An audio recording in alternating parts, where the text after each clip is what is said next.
In this video, we're going to be talking about our 5 of the top fragrances that I'd keep for the rest of my life. So put simply, if out of the many fragrances that I own in my collection, if I could only choose 5 and be able to keep my collection at that, these would be the 5 I pick in my collection. So these are all going to be fragrances really truly that they'll cover all seasons, all occasions. They're going to have your daily drivers, you're going to have your nighttime, you're going to have your day night fragrances with these 5. I love them for their versatility. I love them for the lasting power, for the comment pulling factor, obviously. And we'll get right into it. So number 1, I'm going to go with my timeless classic, my fresh daily driver fragrance. If I had to use it for the office or to run errands and I wanted something reliable, I would go with none other than this one here. This one is called Bleu de Chanel, all right? So Bleu de Chanel is gonna be that fresh, spicy fragrance with that lemon, that bergamot. You're gonna have that pink pepper, you're gonna have that mint, you're gonna have that ginger, nutmeg, and sage in there. And you're also gonna have that incense. So put simply, this is one of those fragrances I love. It's sort of a blind pull. Also, it gives me a bit of nostalgia. This was one of the first fragrances I got in my collection. So there's a little bit of that kind of sentimental value for me as well, but one of the highest quality fragrances. And to me, Bleu de Chanel will really never go out of style. It'll always be one you gotta have in your collection if you're gonna be a serious collector. And it's one that you can never go wrong with. People still love the fragrance. People can always recognize it. It's a compliment puller. It's also kind of a conversation starter. You're wearing Bleu de Chanel, and there you go. You've already broken the ice in that regard. So Bleu de Chanel is one of those. I'm always gonna love it. I'm always gonna recommend it, and I'm always gonna have a Bleu de Chanel in my collection. All right, now my next fragrance we're gonna have is gonna get now into more of my fragrance personality, but this one I love is for its versatility. I love the comment pulling factor. I love what they did as far as manipulating the original DNA, but this one is gonna be from the brand of Yves Saint Laurent, and this one here is called Yves Saint Laurent's Y Le Parfum, all right? So Y Le Parfum, put simply, the way I always describe this fragrance is that they took the original YEDP DNA, they added some aldehydes, they added some tonka bean, and they just made it a little bit more aromatic, a little sweeter, which for me was a great spin on it.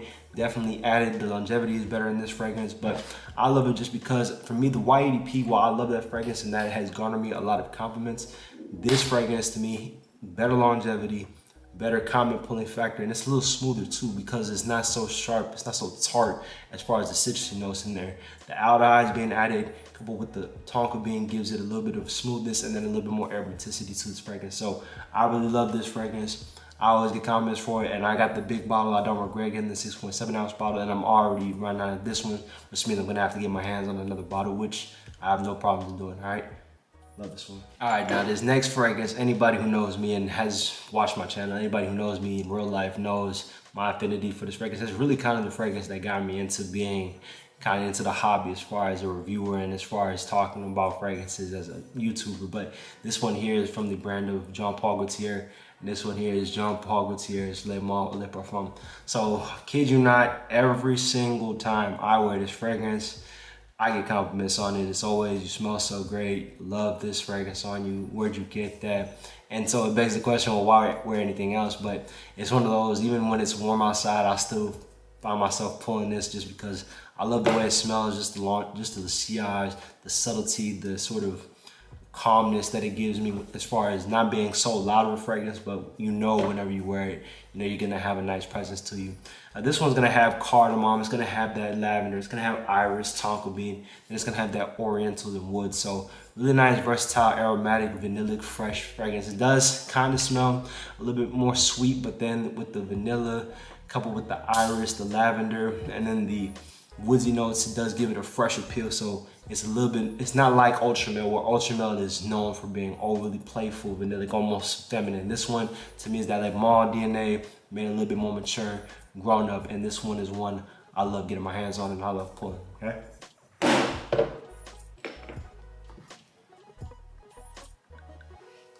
All right, now this next fragrance is one, if I know I'm not gonna need my fragrance for very long, but I know I wanna pull mad compliments with it, if I'm gonna be wearing it for the daytime, but I can also wear it, despite the season, despite the weather. I could wear this for warm weather, I could wear this for cold weather, I could wear this for evenings, days, I could wear it for day and night. I could also wear it out in public, but this one here is gonna be from the brand of Chanel again, and this one is Allure Homme Sport Eau Extreme.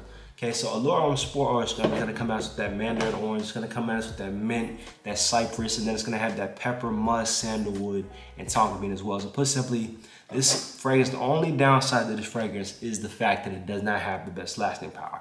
Other than that, the scent, the projection, the sillage that you get in 3 to 4 hours that you do have it is, I mean, killer and top notch, better than most niche fragrances even, okay? The only thing is you're gonna, I would say, get the big bottle and you're gonna have to respray it. But when you do smell it, when you do have it on, and when it is on and active, you are gonna get mad comments. You're gonna be one of the top smelling people in the room, if not the best smelling person in the room. You're gonna stand out in the room because of this projection. This is a fragrance that doesn't even have ambroxan in it. But that being said, great projection, great sillage, great scent profile. If it just would last a little bit longer, this would probably be one of my top favorites of all time.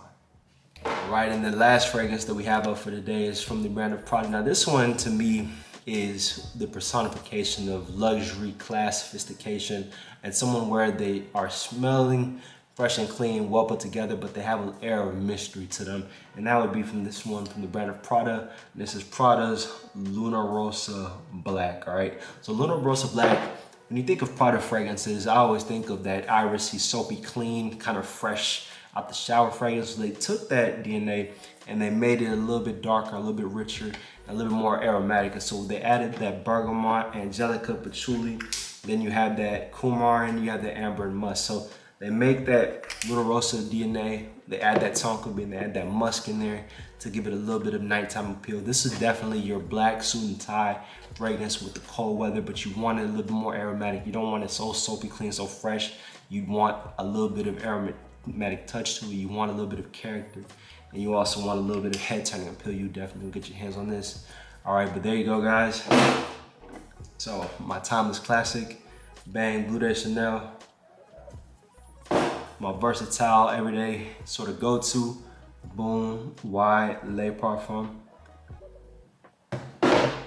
My personal favorite, if you had to say, Le Male Le Parfum. Versatile Beast Mode, Projection, Chanel Allure Homme Sport au Extreme. And lastly, luxurious class and sophistication, Luna Rossa Black. There you go, guys. That's 5 of the top 5 fragrances. If I had to start my collection over and I can only keep 5, it would be those 5 fragrances. And that's a fragrance list that I would wonder how it's gonna evolve as time goes on and as I continue with this hobby. But again, I appreciate all you guys for listening to me. Tap in with the channel. Make sure to subscribe to the channel. Make sure to comment your top 5 fragrances below. Don't catch you on the next one. Much love.